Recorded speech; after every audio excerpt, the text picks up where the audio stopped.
The Game Schooler podcast is a weekly audio show that educates new and experienced gamers about the awesomeness of tabletop gaming. In this week's episode, we'll cover Path of Civilization, our game of the week, discuss bringing people to the table in the School of Gaming, and wrap it up by revealing our high five games from 2020.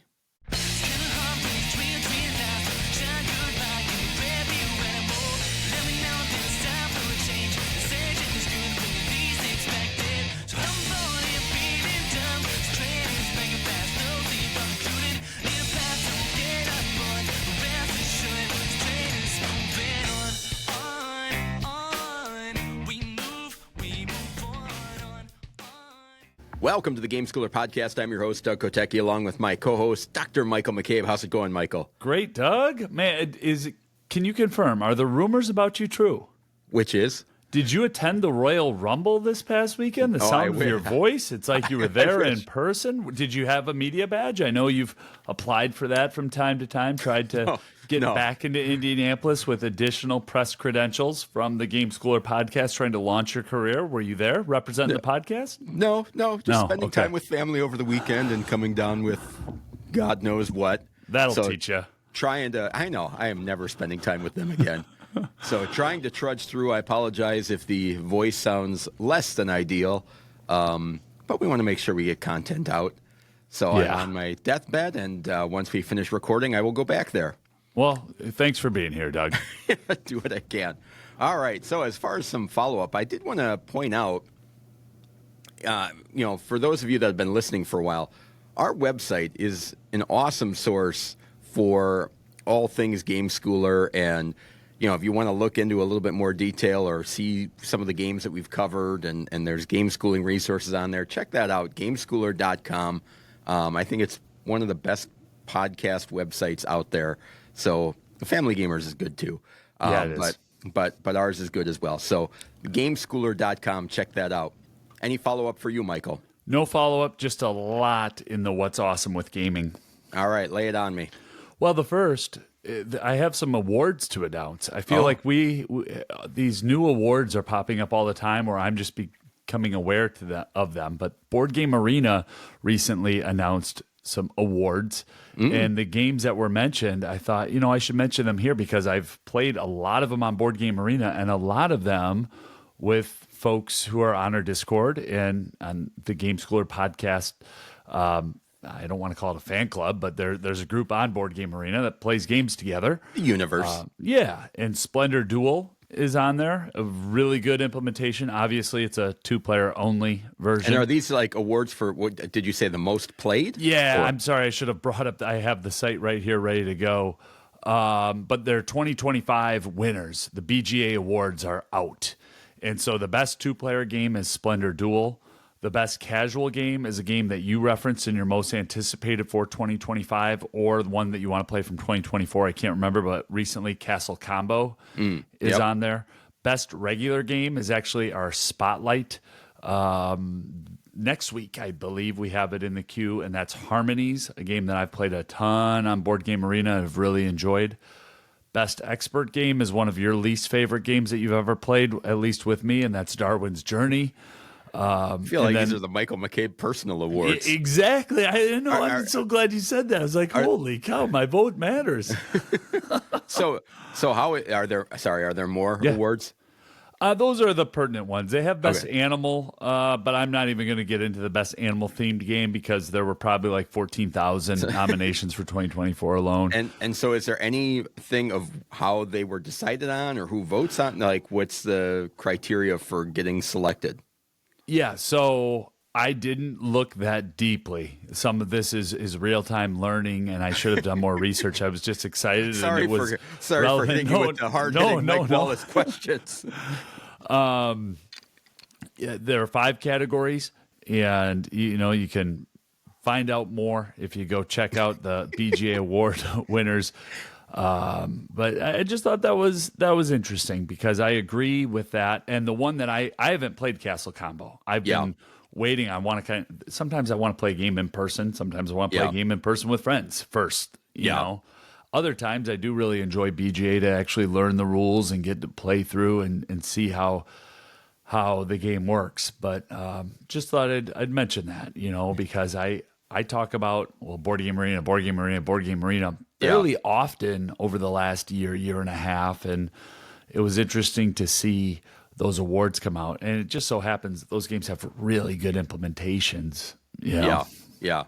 Well, as far as what's awesome for gaming with me is I think it is awesome when you get a game that you were excited about and it lives up to its expectations. And for that one, it would be Marvel Dice Throne, The Missions, that we got to play recently. And although it does some things very differently than Dice Throne Adventures, still an awesome game. And if you love the Marvel Universe, it certainly will fulfill that niche as well. But, you know, a lot of times you back something on Kickstarter, or even if it's a situation of, I love the publisher, or I've loved the designer in the past, or I love the theme, and you back it, and then you hope it, when you finally get it, are you still excited about it? Because a lot of times that excitement has worn off over the year and a half of the game being, backed, and then when it fulfills. But then does it live up to what you kind of thought it was going to be? And so unfortunately, it seems like it's more often than not that it's a little bit like, it's okay. This one lived up to expectations, certainly for me, and I think you enjoyed it as well. But it's cool when that happens. Especially when your expectations are high, right? Yes, when you have really high expectations, even higher anticipation, and then that's exceeded. I feel like I'm a kid at Christmas again. When that happens. So totally agree that was awesome, is awesome. Well, and it's cool. It's cool to have the idea of, like, I know that when we played Dice Throne Adventures originally, if there was anything that got me as close to being a kid with my brothers over summer break, and like we're just gonna, whether it was a video game or something else that we're just gonna dive into, and that's gonna be our whole day. This new game gave me that exact. Dice Throne Adventures did that. And this one did as well, where I was, as we were playing the scenario, I'm like, I'm going to just love going through this scenario, or each scenario, and you and I plowing through that. So it's rare for that to happen as well. Well, and introducing new people, which is what I think is going to be great about the missions. If Dice Throne Adventures, if I have one little, I don't want to say beef, but it's definitely a thing. No, you can't use Shadow Thief or Paladin because, my 15-year-old and I are going through that right now, but you can use any of the other characters, but that one's kind of set up. Whereas with missions, you're able to just jump in and jump out, try new characters. Yeah. That was really well done. So, and I know we'll be covering that more at length. Yeah, I'm sure. Cool. I have one other thing for what's awesome. And Doug, I'm going to do a bit of a teaser for next week's School of Gaming. Okay. Next week, our topic is We Have Enough Games. And I've been wanting to quantify this somehow. So over the weekend, I spent a considerable amount of time ranking my games. Oh, one of them? I went to Pub Meeple, and as a podcaster is wanting to do, and spent the better part of a day doing comparisons, side-by-side comparisons. I actually just sent you a text of one that was like, especially difficult. NAR versus Let's Go to Japan. Which one? And I'll tell you, I'm more than ready for the discussion next week. I have some metrics to back up my logic. Interesting. And flawed as they may be, the logic or the metrics, I feel good about what I'm bringing to the table. I did not go that deep. You don't need to go that deep. I'll carry that segment. But I'll tell you, I ended up doing 2 different lists. And Pub Meeple's free. It's cool, but it does take a lot of time. It pulls in your collection right off of Board Game Geek. I did a list of games that I own and want to play, and games that I just own and have played. And I don't want to jump into next week's segment right now, but how do you rank ones that you want to play with ones that you own? What's that? I said, how do you rank games? 2 separate lists. I did 2 separate lists. So I did my collection based on what I've played, and did a different list on what I own and have not yet played. Okay, gotcha. I thought it was just a random list of games I wanted to play. I'm like, why? Nope. Okay. So games that are in your collection you haven't played yet. Yep. Versus games in your collection that you have played. Yep. All right. And I could tell you, I have enough games. Yeah. We do. So yeah. More on that next week, Doug. Interesting. It's fun. I would be scared to do that, quite frankly.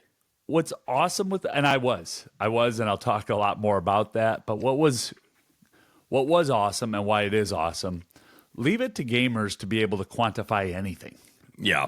Right? To be able to develop comparisons and metrics and just how list-centric our hobby really is and comparison-centric. People love lists. Yeah. You got to do it. Yeah. All right. Well, our spotlight this week is a game called Belratti. Originally came out in 2018, but has been republished by Kosmos in 2024. The designer is Michael Loth. It's for 3 to 7 players and takes about 25 minutes to play. You're buying artwork for your museum, always trying to meet the current trends and finding genuine art from your associates. But the famous Belratti is trying to cheat his own fake paintings into your collection. In Belratti, players are split into 2 roles, buyers and painters, and are playing against the game. The game presents 2 cards as topics for which the buyers need to buy paintings.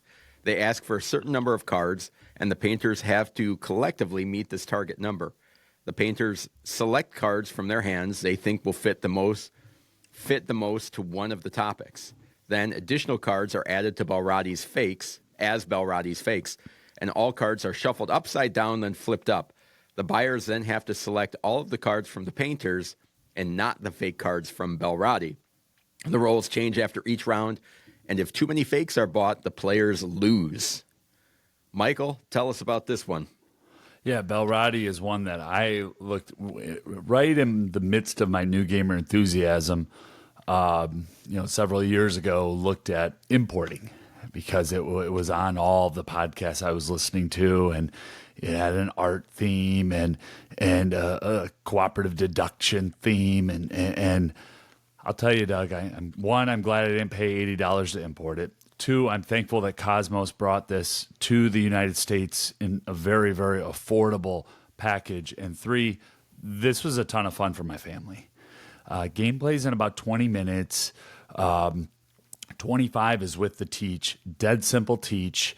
And 3 to 7, I haven't played with as many as 7. We've played at 3 and 4 players, but it has that group discussion aspect where people are guessing what the curator put together and can be so on, and then at the last second somebody will say, but wait, what if that painting over there was supposed to go with the one over there, because the football and the flashlight, or it has to be those 2.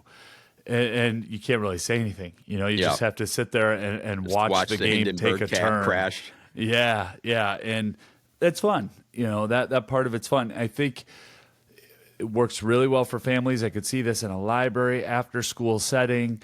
As long as people know that you're not in for a serious 1-hour brain burner. If you like activities, though, if you like Usual Suspects, if you like I'm trying to think of code name some of those other games that have the deduction and that group discussion built in. Belratti is right in that line of games that could potentially work for you.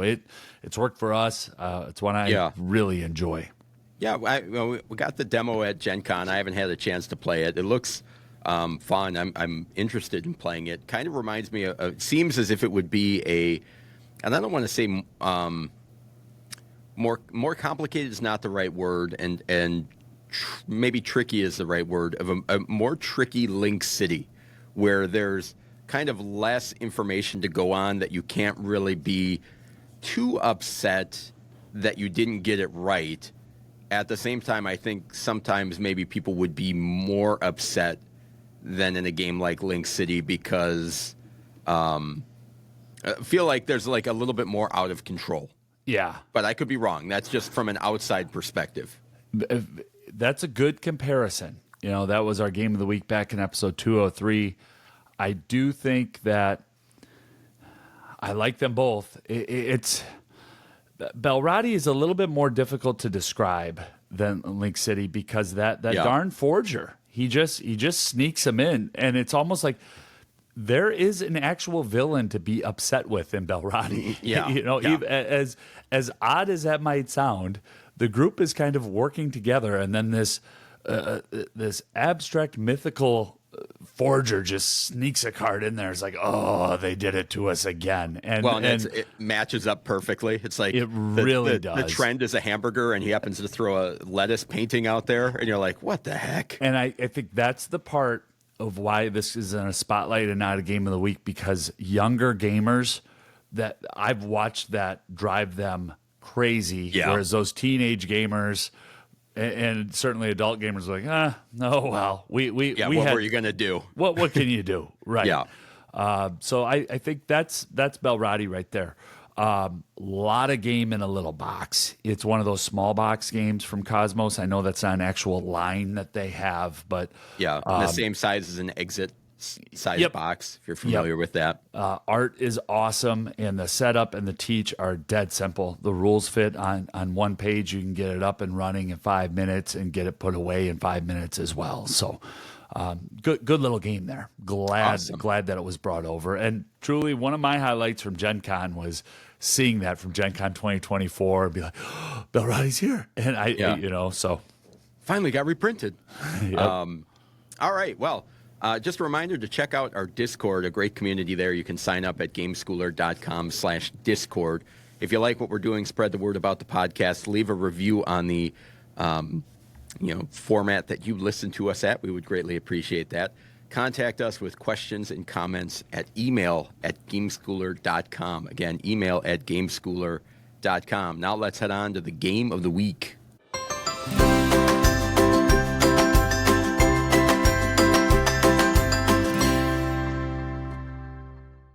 The game of the week is an in-depth look at a family-friendly game we think you should try if you get the chance. This week's game is Path to Civilization. Doug, give us the stats. All right, Path of Civilization. Thank you. I often say Path to Civilization. It is a common thing, but just wanted to put that out there. Published in 2023, I believe either released at the very end of the year or, if not, 2024 in the U.S. Do we need to do a retake? I feel like the name is important, or are we just going to keep it moving? No, we're good. All right. It's been duly corrected. Okay. I want to put your voice through that again. The designer is Fabian Gradel, and the publisher is Captain Games. 1 to 5 players, 60 to 120 minutes. The box says 14 plus. Board Game Geek says 12 plus. I'm on board with that. You don't think so? I think it's more of a 14 plus, but go ahead.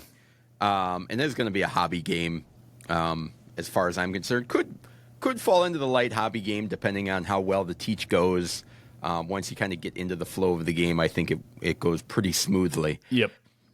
You are going to take the reins of your civilization and make the choices that will make it the most prosperous.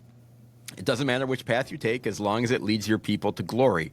Research new technologies to improve your nation's science, military strength, spirituality, culture, and industrialization.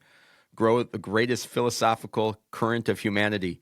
Use your philosophers to become one of the forerunners and thus decide its evolution. Send your builders to create wonders from your territory that will outlive everything, even men. Grow your population so that the most illustrious leaders are born from it and can change the world forever, even after their death. Develop your military legacy so that the name of your civilization is enough to make your opponents tremble. And if that's not enough, send your army to defeat even the most distant external threats. Use your sages and knowledge of your civilization to solve the great challenges of humanity that will mark its history. Woo. I'm a little intimidated, Doug. Yeah, that's a lot. That's like a serious game. Yeah, serious game.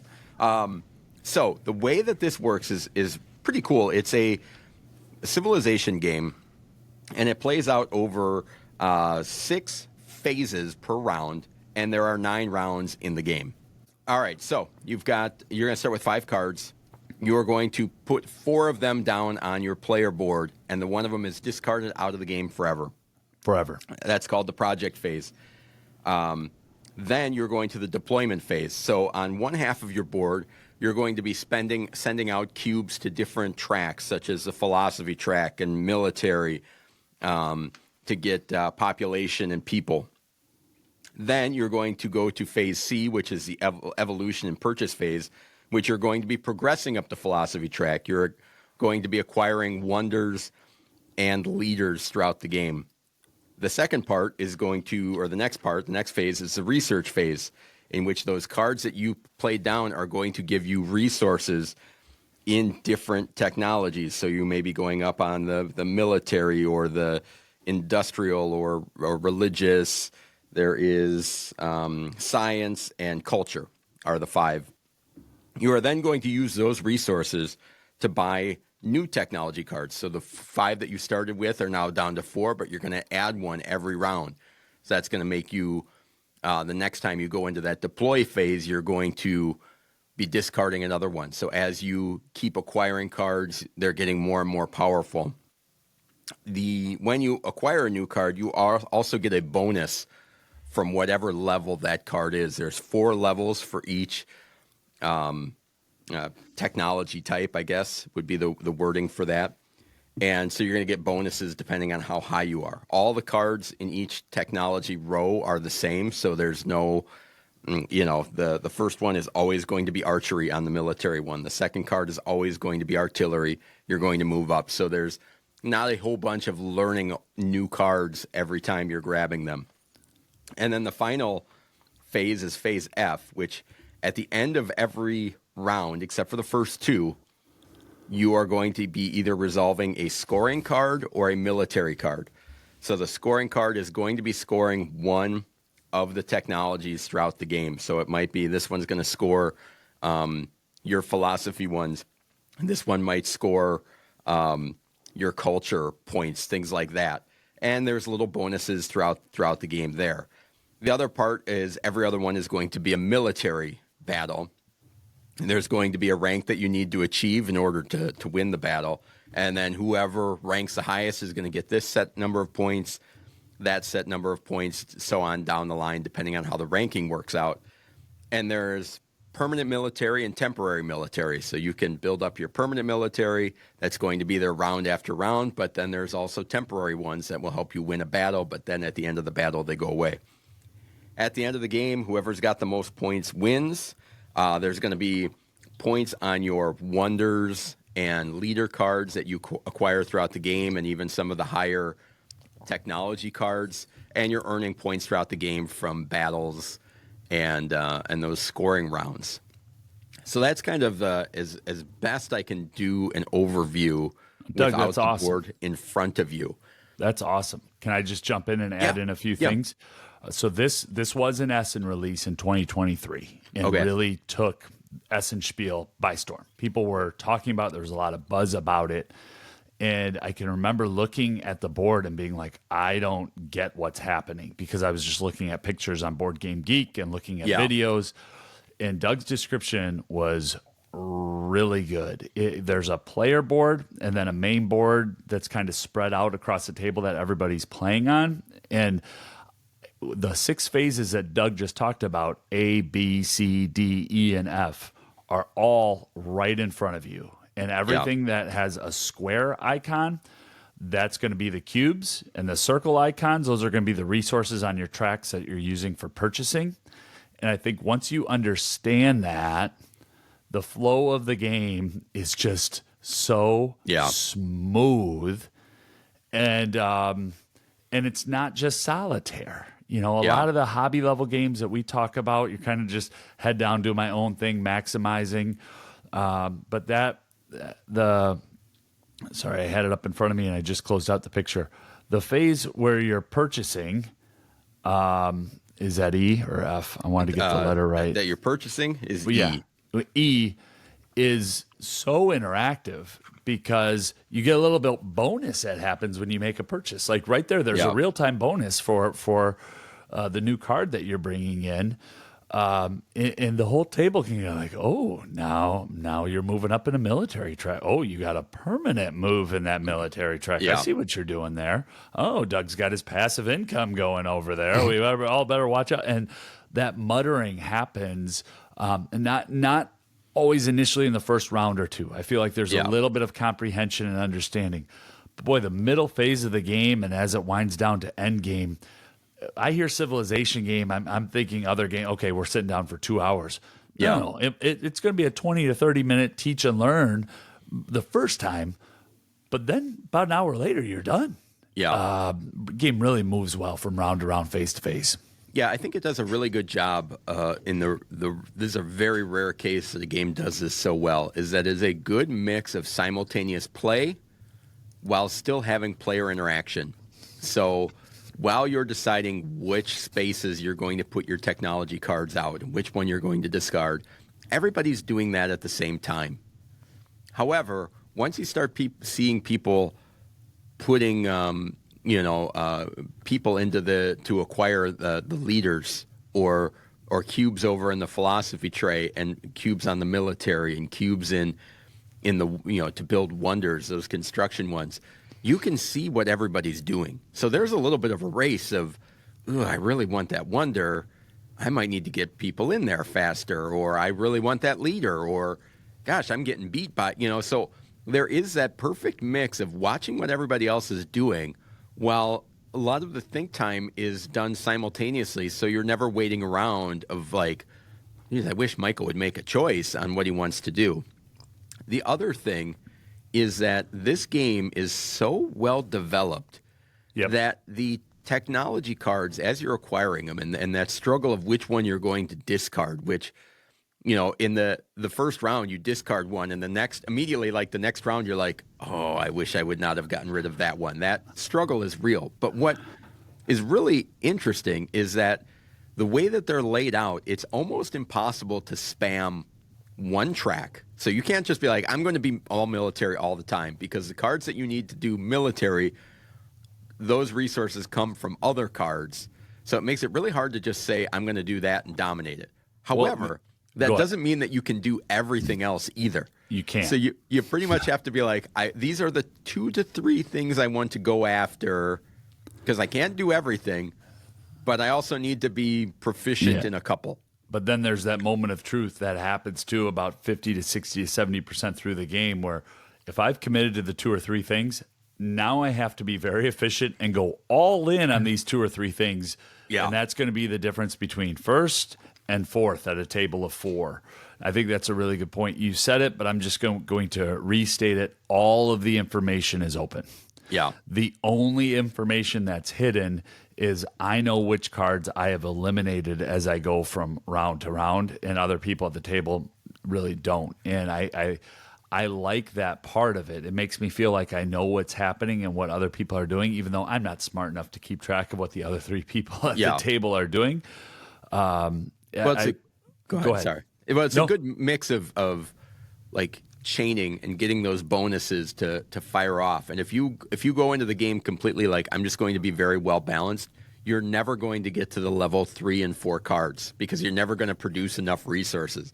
So you have to get the cards that get you enough resources to be able to get up to acquiring those level 4 cards, which also give you huge bonuses. And I love that that's happening simultaneously. But as Michael mentioned, when all of the phases are listed on each player board, the flow of the game is so easy. You just follow the steps. And I love when a game does that, when it's visually represented well. And you can, and we got a demo of this at Gen Con, and just that process of, okay, now we do this, now we do this, now we do that. And then once you get through that twice, you're like, all right, I know what every one of these icons means, and we're ready to just keep rolling. And we had a demo in which we were very clear when we sat down at the table. We were lurking. We just wanted to see the game. We were both curious about it. I'd been curious about it for a long time and then forgot about it. And then Doug had it on one of his most anticipated, I believe. And so then Doug's like excited about it. But we were very clear with the table. This is a demo. We have a meeting that we have to run to in a little bit. And 2/3 of the way through the demo, we got up to leave, and it was, we wanted to finish the game. It's that engaging and that fun that getting a demo can turn into wanting to play the whole game. I want to talk about one constraint that I particularly enjoy in this game and have continued to enjoy in repeated plays, and that's the constraint of the resources. You are only allowed to draw the number of resources in the round based on the population that you have. So you have this overarching population track. There's also a military track that is critical. And so balancing those two tracks in the game is a lot of fun. And I'll say those initial cards that you play out can be very critical. That one card that you let go of might have been the military that you needed, or it might have been that initial population. So you're kind of chasing the whatever you have the least of throughout the entire game. And this is a game that I think people get better at with repeated plays. Yeah. I think that's why I put this right in the hobby and not the light hobby. That's why when you said 12 to 14, kind of 12-year-old play this, I'm sure a lot of 12-year-olds can play it, right? Yeah. But that you need to be able to balance multiple different tracks to engage and have a good time. So yeah. Well, as far as things to be aware of, you'll notice when I was giving the description of the game, I did not mention an artist. That is because the art in this game is AI generated. Now, that being said, I don't know to what extent the art is. I don't know if all the iconography is AI generated. I have no idea where that line is. And I know that that's a very hot button issue in the hobby. That being said, if you have ever messed around with AI, the amount of effort that went into actually get cohesive images that seem like they blend in together seems immense to me. I'm actually not even quite sure how they pulled it off, because that is very hard to do if you go on Grok or Chat GPT and say, I want a picture of this, and then to refine it to that point. I think there was a lot of effort that went into that. Now, whether they think people think that should have gone to an artist, and whether this is frowned upon, I think it has affected its ratings. People downvoting this game because of that. It doesn't bother me. I get why some people are upset about it. But putting that out there, that is one of the big things about this game. I don't know if you've got any thoughts on that, Michael. Oh, no, I mean, there's a lot of speculation there, Doug, and I think your speculation has some really good thought behind it. So I'm not trying to dismiss what you said. I think that's a big issue, and it's one that gets talked about in my house a lot. I mean, my wife is an art teacher. It's one that we talk around and around and around. And I think you brought up a point there that is worth repeating. The amount of work that would have to go into to still craft it into a usable game. It's a topic that will continue to get talked about over time. Yeah, it's not going away. No. And I don't have anything to say to add to the value of that. I really don't, one way or the other. It's a hard issue. I think I would come down really. It would be a bigger issue to me if I felt like you could just go online, type in 3 sentences, and have artwork for an entire game. Then I would be like, all right, well, that's not great. I can see that. And I don't want to be hypocritical, because the graphic design and it's incredible. I mean, the fact that I can play this game on Board Game Arena well, and the squares and the circles, and differentiate by looking at a screen. And then I can sit down at a table, play it with you who knows how to play it and who does a whole teach, play it with somebody for the first time, and that it works really well for my brain. Yeah. And so I want to just mention that too. Is the AI art out there? Yes. But this will be an example of a game where I think it might even help to make it work in some instances. Now, I don't think that's a controversial topic, and that's a whole different topic. And gameplay, wasn't designed by AI. I think this was somewhere in the 50s, maybe on Tom Vassel's top 100 list. So it's like he obviously thinks highly of it. I actually just don't really have an opinion on AI art. I don't come down hard on either side. I see kind of both sides, and it's a topic that I'm still learning about. So that's why I'm not gonna, so it's I have nothing, another caveat too. Nothing that I'm going to take a hard stance of I'm against it or I'm for it. It is what it is. Yeah. another one, and not to just pivot off that, but anytime a game approaches a $100 price point, I just want to acknowledge that. Yeah. This is $90 MSRP. I have seen it go very low on some deals where I'm like, oh, there's a lot in the box. The storage solution is fantastic. How everything fits together is really nice. My friend Doug owns it, therefore I don't need to own it. But if Doug and I ever didn't live in the same zip code, I would likely try to get this into my house and collection, even though it is on Board Game Arena, because I enjoy playing it. Yeah. But with that price point, maybe there's a board game cafe or somebody in your group where this is a fantastic convention game as long as a person can nail the teach. I think that is also my other caveat. So price, it does approach $100. 2, I think the teach of this game is critical because those 6 phases and the round to round. And Doug, the rounds aren't always static. What I mean by that, not every game is going to be the same. Your objectives change from game to game. So the game manager needs to make people aware, this is what we're doing in this round. And then just so you're aware, in the next round, there will be a conflict.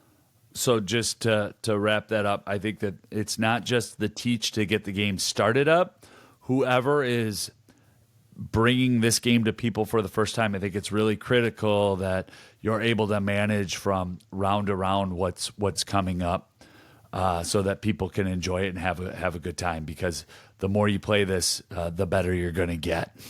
Yeah, and there's a lot of variability and the right kind of variability for me in the box, which is all of those end of round scoring bonuses. There are a ton of different ones that will completely change the order and the way things are scoring out, which is really cool.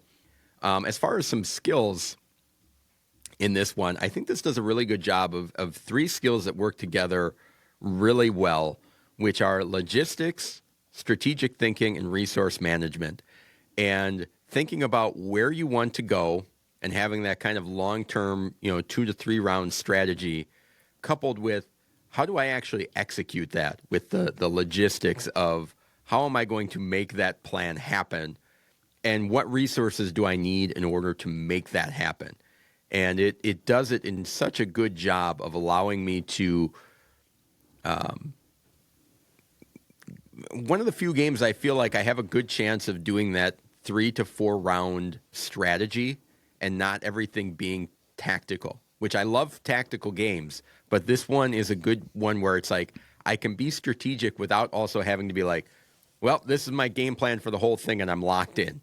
It's like that medium strategy of, 2 or 3 rounds at a time you can handle. You might go in with an overarching strategy, but depending on how the game plays out, you may not end up following that based on what other players do. But I like that it gives me that, okay, next round I want to get this. So what cards do I need to play down? Do I need to acquire? What resources do I have to have?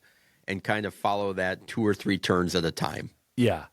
I have 5 plays of this game in 2024 in, which for a game of, to me, that's a lot for game 1 that I don't own, 2 that, takes an hour plus to play. And I'll say in those 5 games, I only have 1 win. And I typically, if I win games, I enjoy them more. But I've got some second place finishes in there. I guess what I'm trying to say is I'm just learning how this game works. But in those plays, the skill that I think keeps coming up, that I keep coming back to when I'm thinking about the game, is the purchases matter. The cards that you make, because you're only able to hold 4 from round to round. So what you just said about the 3 rounds at a time, I cannot plan 9 rounds out. Cannot do it. But for the next 2 to 3, I need to have an idea of what my economy is that I'm building up on one track on the right, and the purchases that I'm bringing in and how those bonuses trigger off on the left. And it just balances that brain of like reading across a spreadsheet. And so we don't really have a skill. We've talked about personal financial literacy, but to me, there really is an inner economy that is happening. in the purchasing of those cards and the discarding of those cards. It's almost like you're sending them out to the recycling bin. Every round, I got to send one out. It's going to get recycled. And then the cool thing that happens, though, at the level 2 or level 3 cards that you send out, they might score you a point, right? Yeah. So, there's a lot there, but that's the skill set that I haven't always found that in other Civilization games. Yeah. I enjoy them. I love moving up tracks and having the bonuses pay off, but that the economy that's in there, I'm still learning about that, and I enjoy it a lot. I think there's a great game of where the journey is enjoyable.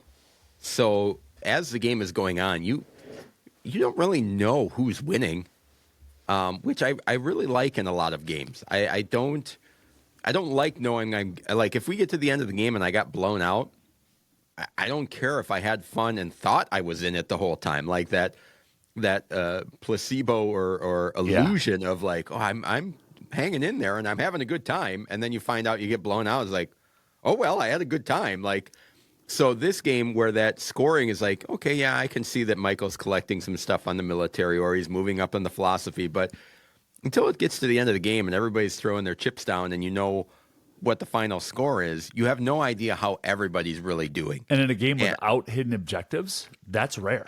I think that's really rare in a game like that. Usually the only way you know that is if there's 1 or 2 hidden objectives that the other player has, right? And you really don't know.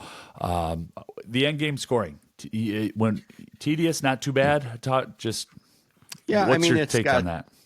I don't ever remember it being pretty too straightforward, bad. right? You've got points that you're scoring throughout the game from the end of the round stuff. You've got your leaders and wonders are going to score some points. Depending on how far you get up on some tracks, you may have some points from the technology cards you acquire, and that's about it. So I don't recall it being too much of a burden. So that is our game of the week. Path of Civilization from Captain Games.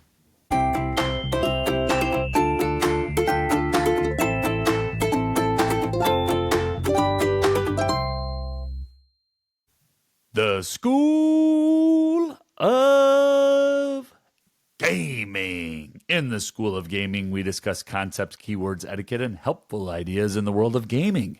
This week, we discuss bringing new people to the table.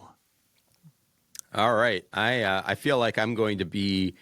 This is when people heard this in the opening segment or the introduction. This is probably not where they thought this segment may be heading to, and I don't even know where your thoughts are on what this segment is about. But my initial thoughts to this is, why is this part of the hobby?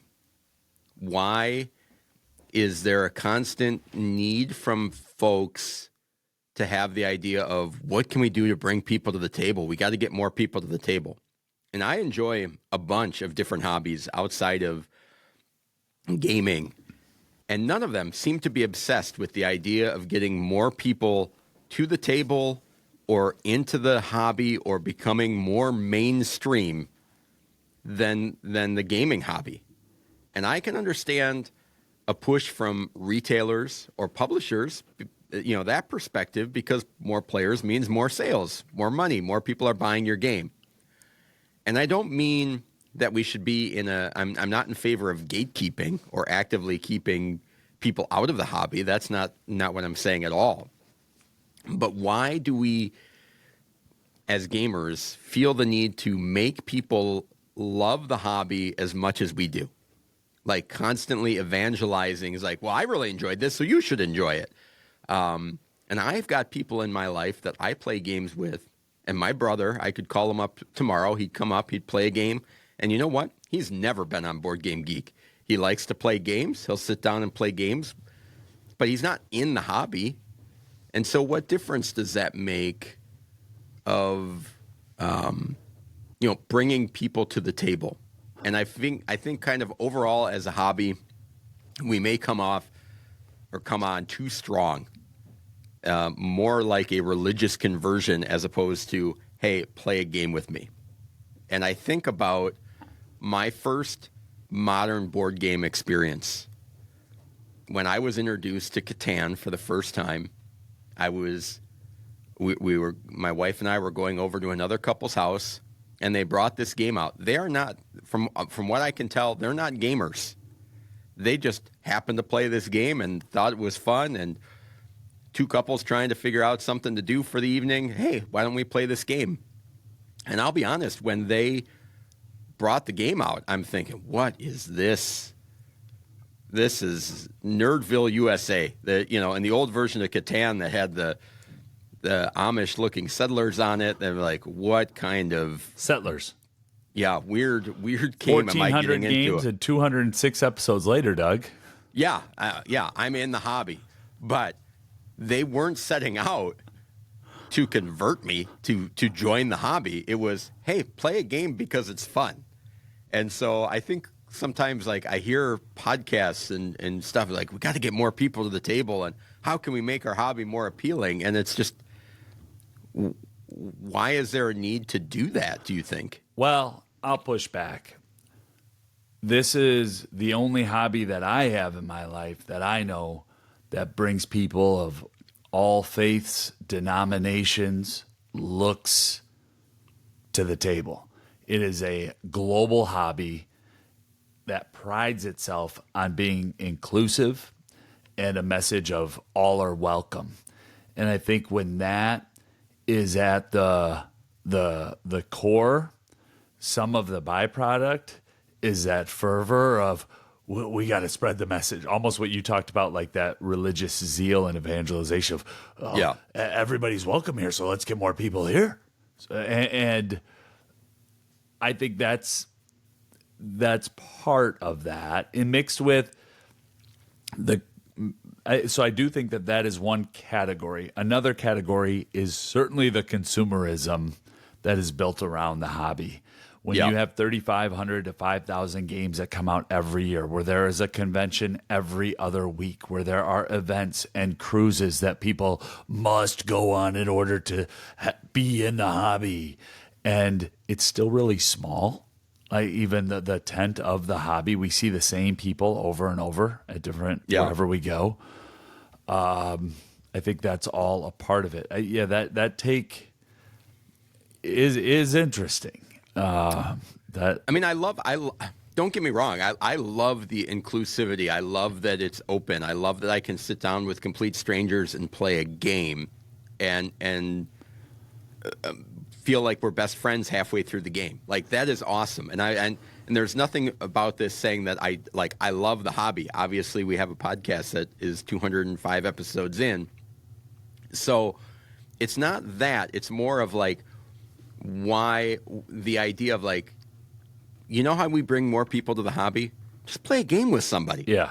With no pretense of, well, if you really like this, I can teach you more. Or, Board Game Geek, if you really want to find another game, like that kind of like follow-up salesmanship. It's like, you know what? If you play a game with somebody and it's fun, they're going to come back and play with you. I'm feeling a little attacked right now, Doug. I'm feeling like you're using my words that I've said in front of you to other humans against me right now, Doug.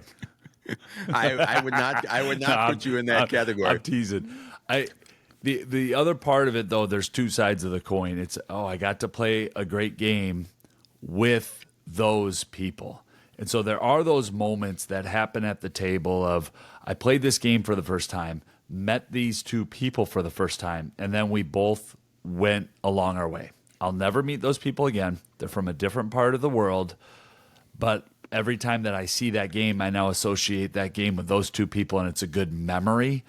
And how that comes out, it's almost like Disney's film Inside Out, right? That's the memory, but then what comes out is, I got to keep bringing more people. Now, since I've had that, it's my responsibility to carry this to other people. And I do think it also comes from an anti-gatekeeping place. It comes from a really good place that people don't want to be gatekeepers, so you're going to give it away, right? And you're going, okay, come on, come play a game, come play a game, come play a game. Yeah, I think there's just sometimes a lack of awareness of how that message is being perceived by non-gamers. And part of this is because I I've experienced it. Yeah. I've been that guy. And it's like, dude, it doesn't matter how hard you try. That person's not going to play game. Like, Yeah. sometimes it's just not going to work. And that I've, after all of these years of doing various points, I've come to the conclusion that's like, playing a game with somebody is how you get people into the hobby. And it's not and you can do your best to choose a game that you think that they will like, that may fit their personality if you know them well enough, or one that's quick and easy to teach. And there's a whole bunch of common pitfalls that we've talked about. It's like, if it's a first-time gamer, you don't pull out a 2-hour game and say, I'm going to spend 30 minutes teaching you the rules to this. Like, those are pitfalls. But also having confidence of saying, like, I'm going to teach you this game. We're going to have some fun. And that's the extent of our experience, unless you tell me that you want more, or you call me up later and say, hey, remember when we played that game? Like, I'd like to do that again, or whatever it is, and being comfortable with that result, as opposed to, I need to get more gamers. And I know that some of it comes from selfish on my part, is like, I need people to play games with, and if I don't have people to play games with, and it's like, there are lots of, I know we live in a great area, but there are lots of opportunities to meet up with folks and play games. Yeah. Whether it's a game store or conventions and things like that. So I think just that step back approach of, let the awesome games speak for themselves, and maybe we don't need to do such a hard sell to try and get people in the hobby, and that the people that, if you can just introduce them to a game, may have the effect that you're trying to have without any extra effort, and that those people may come along. That's awesome. I was going to take the segment a slightly different way, and I just want to do a 30-second recap here. And I think the best way, and not to just, is that all right if I just add in a couple? Oh, yeah. I think the way to bring new people to the table is to always be available before, during, and after the game. And so whether we have a couple over at our house, or whether I'm at a game day or board game club, just being present, being available to answer questions about games before, and then during the game, being able to step back and not try to crush the people at the table, but really be available for questions, be available to just point out, well, actually, if you did this, you might have a better result, right? If you take that tile off of the coaster, not only do you prevent me from scoring, but look, you're going to score all those points at the end of the round, right? Instead of just, now I just went up 32 points in Azul, and you will hate this game forever. And then after, just assuring people that, no, I can put this away. Don't worry about it. I think as an experienced gamer, being available lowers the barrier and decreases some of those thresholds, barriers that don't make the hobby accessible to all. Yeah. Right. That's the thing too, is it's like not letting everybody constantly know that that's your hobby.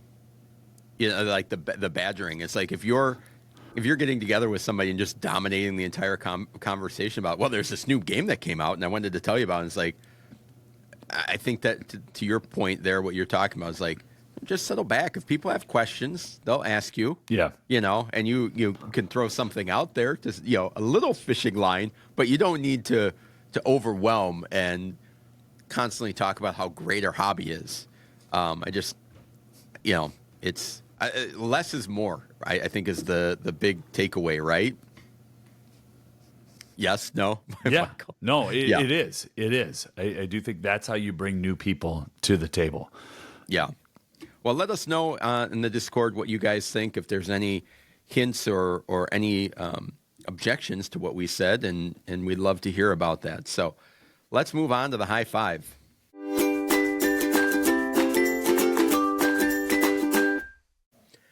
Every week, Michael and I highlight a list of games we want to play, enjoy, or spread the word about. And, people like lists. We talked about that earlier in the episode. This week, we're going to be talking about our top 10 games from 5 years ago, 2020, which was the infancy of the podcast. So there might be some familiar games on some of these lists, and it's hard to believe that 5 years ago.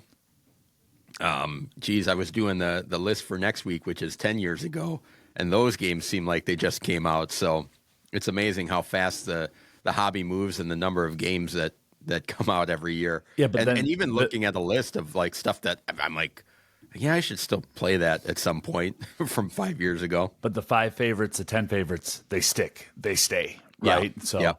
Yeah, number 10 for me is one that I've talked about a lot over the last dozen episodes because it's a game that my wife and I absolutely love playing, and that is Truffle Shuffle, designed by Molly Johnson, Robert Melvin, and Sean Stankovich. Art, Dylan Mangini. Publisher is Alderock Entertainment Group.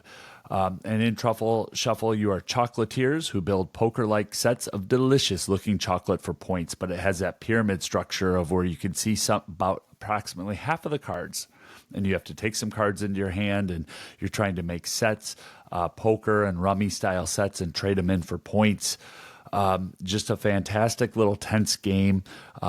It's 2 to 4 players, but in our house, it's really a 2-player game that plays in about 20 minutes. We've taken it to coffee shops, and it's one of those that we just pull off the shelf. And if we're going out in the community and we want to play some games, or, just one that continues to get played every 4 to 6 months.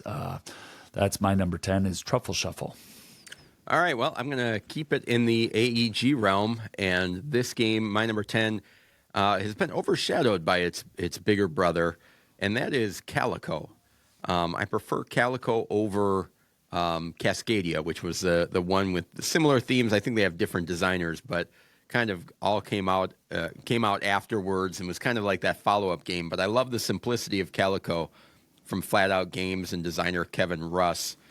In it, you're drafting or selecting tiles and patchwork to build a quilt for cats, and you're scoring points depending on what is connected to one another. It's a very puzzly game that starts out all wide open, and you've got all these plans, and then as the game and your board shrinks down, you have less places to put things, and things go off the rails. And I love that puzzle of trying to make things fit as the game goes along. I love that crunchiness. So that is my number 10, Calico. Cool. Doug, all of these games are in my collection. Number 9 is a campaign game that is unfinished in my collection. It's the first Reiner Knizia game on my list, and that's My City. Reiner Knizia, Michael Menzel art, and published by Kosmos. And in My City, you have these polyominoes that you're building out your little city and trying to score points. And the cool thing is, after an episode, you're ripping up envelopes sometimes, and it will actually change your board. There are stickers that you put down, and this was a COVID game for Doug and I, and we got about 2/3 of the way through, halfway through. Yeah. And one that I still keep on my shelf for 2 reasons. One, I don't know if Doug ever wants to play it again, but he might, so that you have that potential there of playing it with a buddy. But 2, there's still a fresh set of 2 other boards in there that 2 people could play. I really like it. I like the puzzle, and that's my 9th favorite game from 2020, My City. All right. My number 9 is a replacement game that replaced the original, and that is Mysterium Park from Libelud and Alexander Nevsky and Oleg Sidorenko. Mysterium Park was a faster version of Mysterium, and I love the original Mysterium, but the setup of it with the big board, and there's just extra layers of complexity, and Mysterium Park made it simpler that I could get this out with my kids and not be overwhelming, and the less fiddly pieces, and there was a couple of parts of the game that were kind of stripped out. So there's like a streamlined version that's doing the exact same type of thing of, I'm giving you clue cards, and you need to use those clue cards to figure out the culprit, the location, and the weapon without a lot of the theatrics and extra components and things like that. So my number 9 is Mysterium Park. Awesome. Yeah, not any crossover, and I don't think this one will be on your list either. It is ranked 13,132 overall. It is ranked 2,569 in family on Board Game Geek. It's So from a Reiner. classic. Yeah, it's from Reiner. In my house, it is. It's from Reiner Knizia, and this is Meow. And for me, Meow is ranked 180 in my collection overall.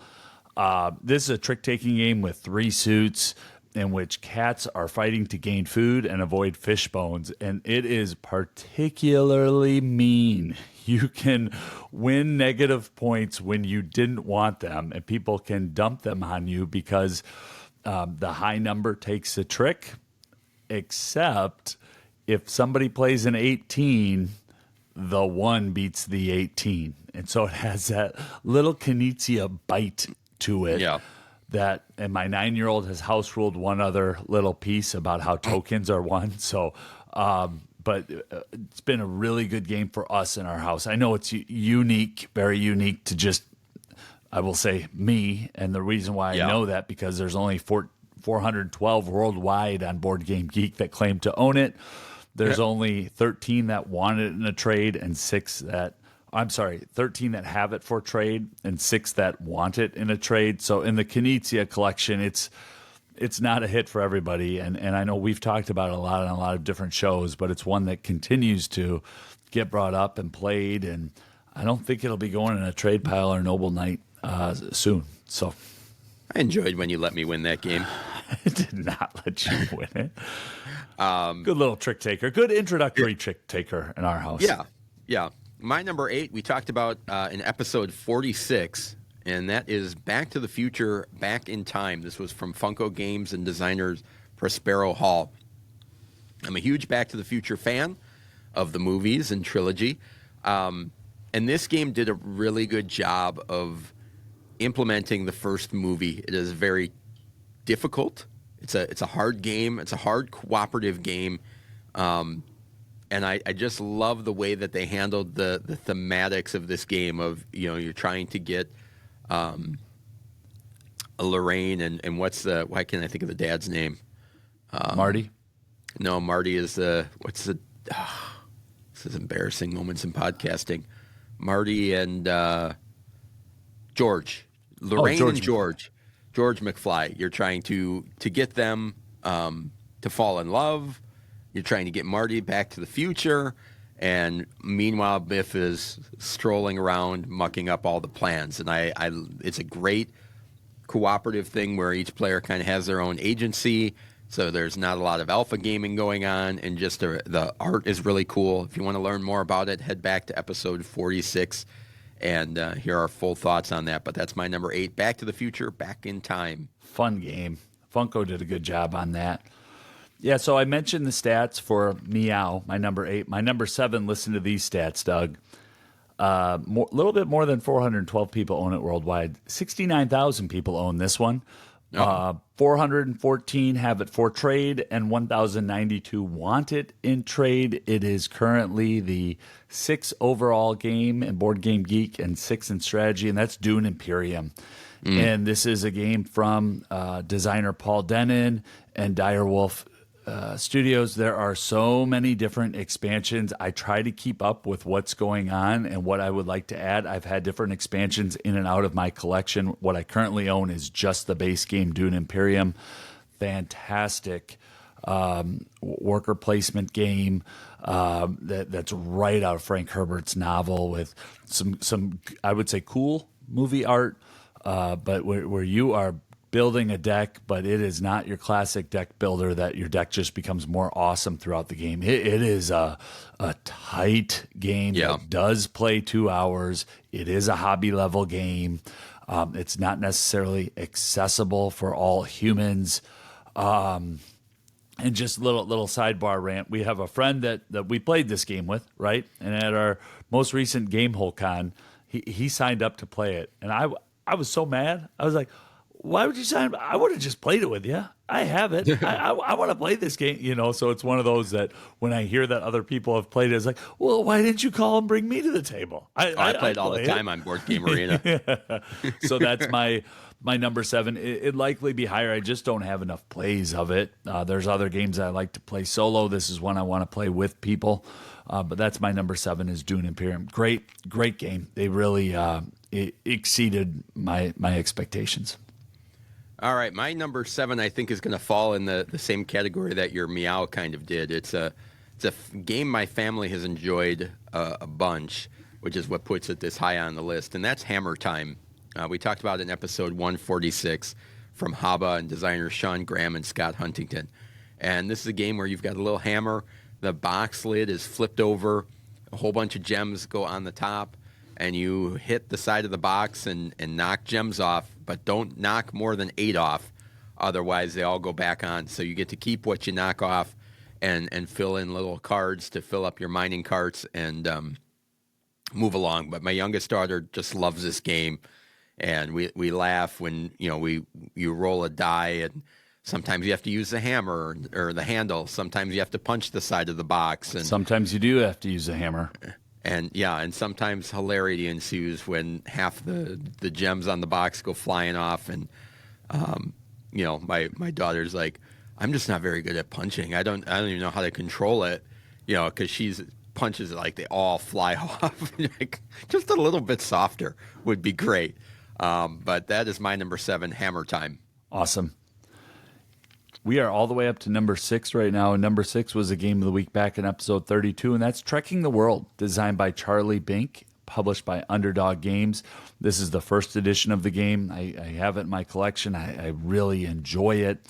To me, the game is just, it's that next step up from Ticket to Ride. If you want to be able to, try to get around the world instead of just getting around the United States. And, the Board Game Geek description's good. It says a light strategy game about the pleasures and wonders of world travel, but I don't think that does the game justice. Only one person can occupy a spot at a time, so you have to figure out how to maneuver around where they're going. Game does go 45 to 60 minutes if you're playing with 2 people who know how to play it. Just a game that I really enjoy, and in a lot of games have come in and out of my collection, but this one continues to stick around. I want to play it more. I was looking, my last log play was July 26, 2023. You happened to be on a family vacation and had a buddy over and played a game. That's the last time that I played it. Man, what's that, Doug? I said we have too many games. We'll talk about that next week. All right, my number 6, we talked about in episode 57. That is a game called Fossilis from Kids Table BG, designer David Alberto Diaz. And this one, if you want to talk about production value and, table presence, geez, this one's got a whole dig site, and you're using tweezers and pulling out bones and this set collecting to building dinosaur fossils, and the set collection. It's just got so many good elements of a game that I enjoy wrapped into one, and one that I think is very fun on the table and playing with younger kids. And I think I played this with my daughter. She was probably 10 at the time, 8 to 10, and just enjoyed it. There was just a fun factor to, I'm going to move my guy here and then digging this and then pulling this bone out, and really worked well. So that's my number 6, Fossilis. Awesome. Yeah, I'm glad we did that as a game of the week. That's one that deserves shining a light on and talking about. I'm glad we did that. Another game of the week we did back in episode 155, and if there's crossover, just cut me off, 190. We also talked about an expansion, a campaign version, and that's Lost Ruins of Arnak. Elwyn and Min is this high are for the you? Designer. And, I'm giving some of these stats because I think, when you look at Trekking the World, which is I love that game, a fantastic game. It's owned on Board Game Geek by 6,000 people. That's a lot of people. We talked about 69,000 people owning Dune Imperium. But when you have a worldwide hobby and a Euro hits, 73,000 people own this game and have logged that they own this game on Board Game Geek. And What else do you need to know about it? Great little worker placement, hand management combo. Sometimes I'll hear other podcasts that kind of, may not like it as much. For me, this is I have it as a 10 out of 10 and ranked 122 overall in my entire collection, and one that, really, really enjoy. I enjoy it on Board Game Geek, or on Board Game Arena, sorry, but nothing beats being able to play this at a table with friends and have an hour and a half of just a nice little fully engaged game of Arnak. So number 5 for me is The Lost Ruins of Arnak. All right. My number 5 is Micro Macro Crime City from episode 58, published by Pegasus Spiel and Johann Sick.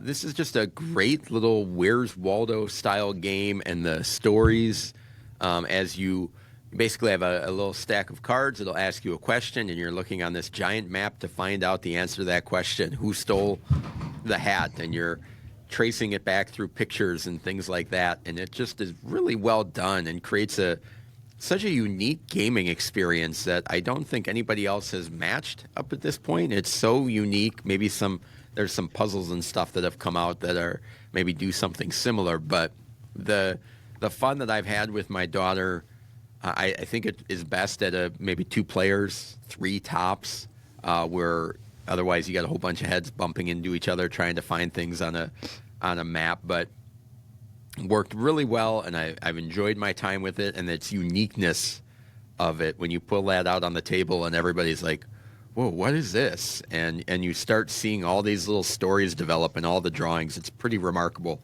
So that's my number 5, Micro Macro Crime City. Awesome. Number 4, Dice Throne Adventures. We've talked about Dice Throne. This again, I have it rated as a 10 out of 10 on Board Game Geek for me. Designer Gavin Brown, Nate Chatlier, and Manny Tremblay. Roxley, it's incredible. Episode 101, we talk about the game for about an hour. We get really in the weeds and talk about our characters. I may or may not have a Shadow Thief t-shirt in size medium for the next Gen Con. That might be a threat or a promise, depending on how my figure is when that rolls around. But absolutely love Dice Throne Adventures. Okay, so why is that at 4? Why is Lost Ruins of Arnak at 5?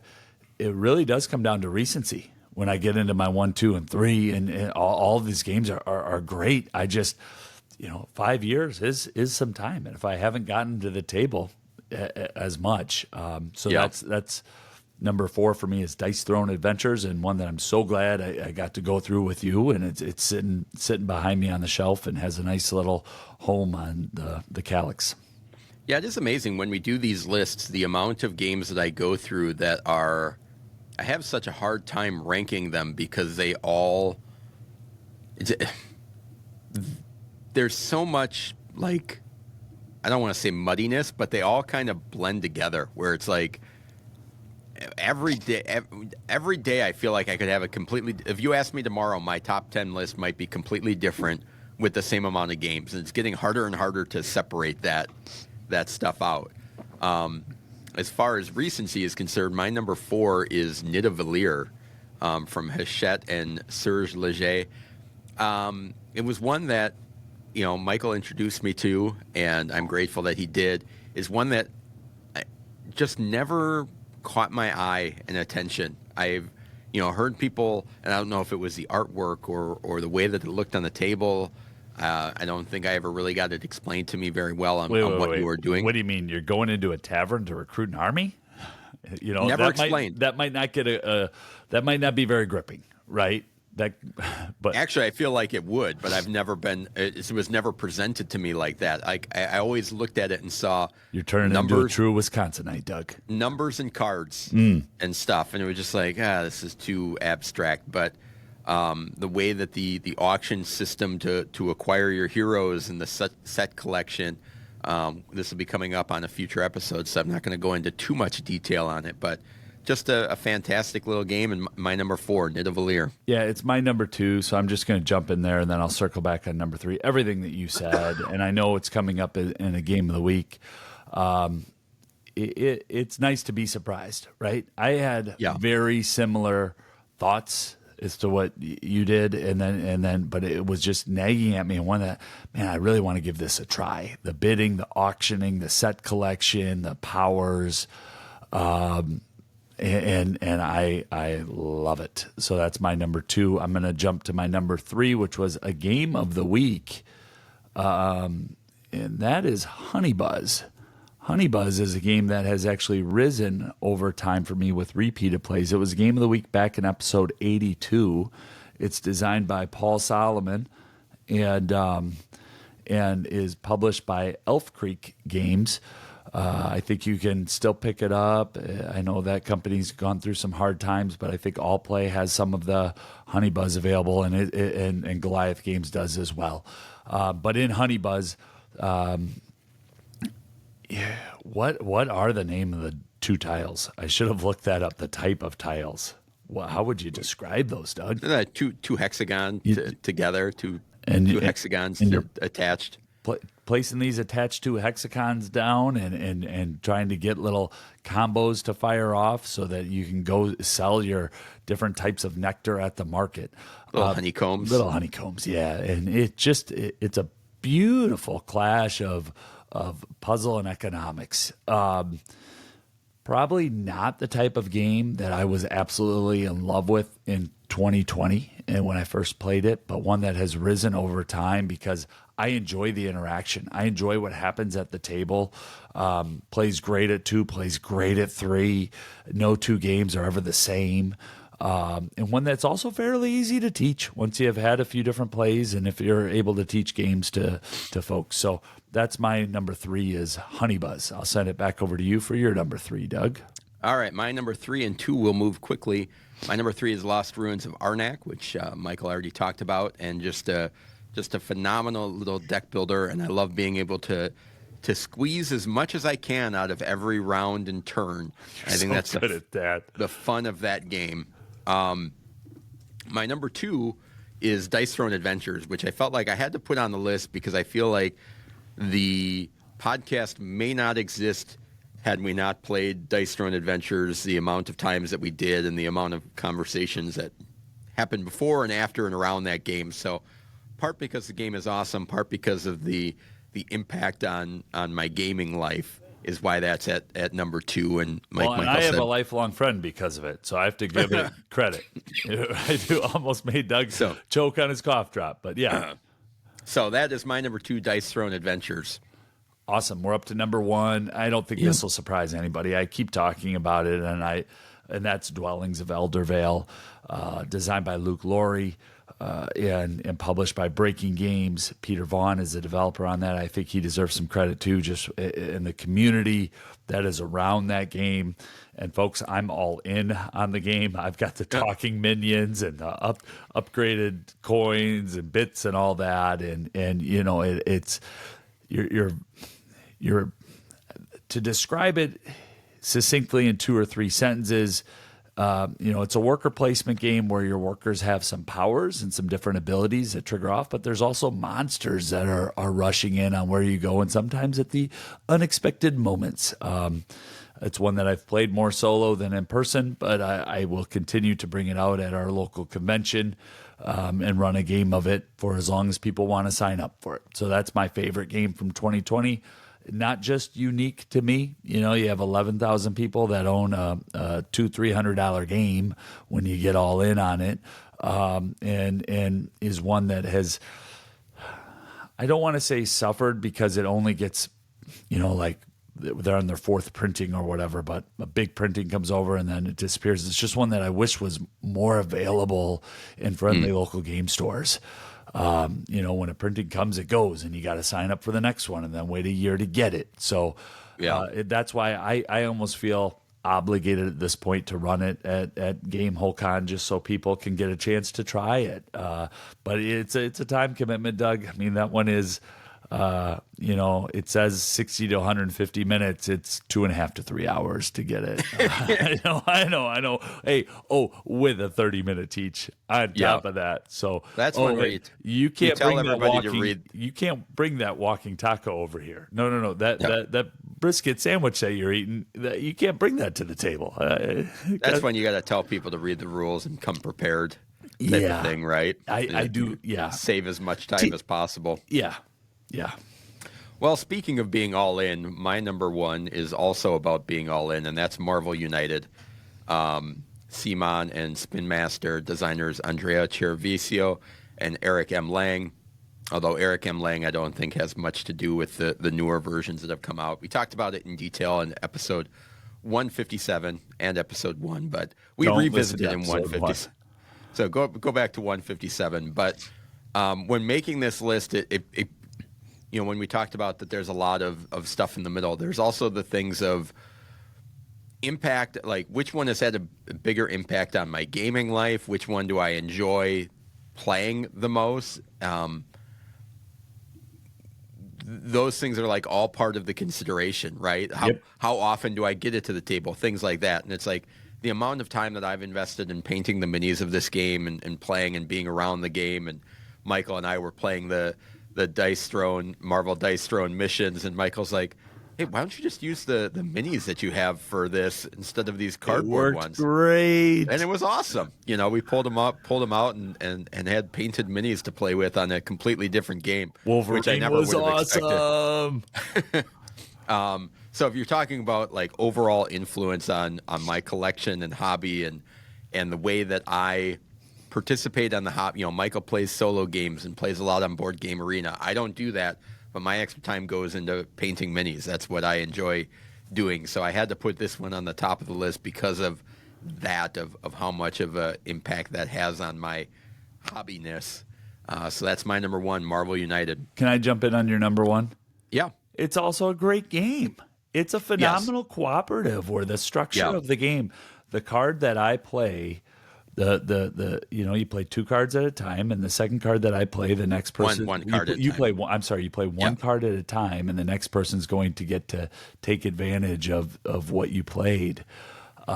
Table talking is completely allowed, and the game gets difficult and ramps up. Just the base game. I'm not talking about being all in and having 12 feet worth of games high. Right, which is awesome, Doug. I'm glad you've done that. That is awesome. But I'll tell you, for 2025, here we are 5 years later. I'm really excited for the DC United that's coming in. And I'm not all in, but I'm enough in to be like, ooh, we've got a lot of I'm all in on the Batman side of it. And when we played this not too long ago, just like we pulled this off the shelf and we played a scenario, and it was amazing how much they can add theme into a game with such little rules alteration of where I feel like I'm playing that character, yet the rules still remain simple and easy to follow. It's pretty cool. And how a game could scale from $20 up to a few $1,000s, and it's still really cool. They've gotten that right. In all seriousness, we will slam games for you. Why did they make that a $400? Why didn't they start with the $30? It's because we've had that experience with Marvel United, where you can walk into a Walmart or a Target and get it for $20, you know, and feel like you're in the same universe as the people who are all in and painting it and have the giant chibis and whatever they're called, So that's good. All right, so those are our top 10. Let us know what games from 2020 you guys enjoy. We'd love to hear which ones we didn't mention, and maybe there'll be some that we've not played that maybe we should give a chance to. Hey, pretty good year though, right? Yeah, it's pretty honorable pretty mention good for you, or are you just going to keep it at 10? You want to do any ranting? I'm keeping it at 10. I mean, I think we've done a service to the year. Do you not? Oh, absolutely. I got Abandon All Artichokes, Furnace, Picture Perfect, 5-Minute Mystery. Do you have any that you still want to play from 5 years ago? I'd have to go back and look at that. I mean, I do want to, at some point, I feel like I should try Dwellings of Elder Vale, but I wouldn't put you through that. I wouldn't put you through that. But no, I mean, I think there's about 50 or 60 games from that year that I've played. So, I feel like I've gotten a good sampling. And again, there's a whole bunch of things that were, if the things that made it onto my list were ranked a 7.5 or higher, there's a 27s that are in there that I felt like these are all good to great games, So let us know what you guys think. If there's any ones that you really love, what your top 5 are from that year. Subscribe to the podcast if you're not subscribed already. You can follow us on X at GameSchoolerU. Great place to get updated, just there's new episode out, things like that. Join our Discord, gameschooler.com/Discord. Next week, we're going to be talking about Noon Attack, Temple of Ice. The idea that we have enough games, and we're going to be talking about games from 10 years ago, from 2015. So thank you so much for spending the last hour or so with us. We truly appreciate it. Now get out there and keep gaming.